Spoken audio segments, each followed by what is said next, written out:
Il lance des bouts de papier jaune, symbole de la mort du statut particulier de Hong Kong. C'est le 23e anniversaire de la rétrocession de la ville à la Chine. Et traditionnellement, les Hongkongais manifestent. Mais pour la première fois en 17 ans, ce rassemblement a été interdit par les autorités. Ce manifestant qui revendique le désir d'indépendance de Hong Kong est rapidement interpellé. Il est le premier à tomber sous le coup de la nouvelle loi de sécurité imposée par Pékin et tout juste promulguée. La police fait usage de canons à eau et de gaz poivré. Près de 200 personnes ont été arrêtées, 7 au nom de la nouvelle loi. Hong Kong serait-elle désormais une ville chinoise comme une autre? Son régime d'autonomie se serait-il envolé? Pékin est accusé par les militants pro-démocratie de porter un coup fatal aux libertés dont bénéficiait jusqu'alors le territoire.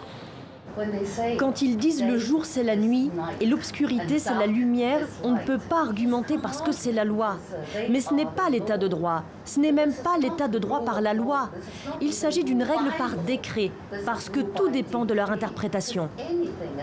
Pendant ce temps, champagne à la main, la chef de l'exécutif de Hong Kong assiste aux festivités de ce 23e anniversaire. Au succès et à la richesse de notre mère patrie et à la prospérité et la stabilité de Hong Kong. Santé!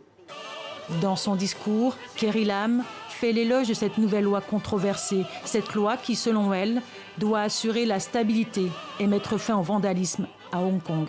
La loi sur la sécurité nationale est un point d'inflexion pour Hong Kong entre le chaos et la bonne gouvernance.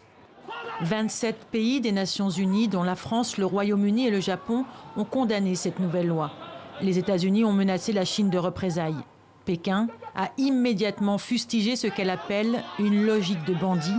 Elle a déjà pris des mesures de rétorsion contre 4 médias américains.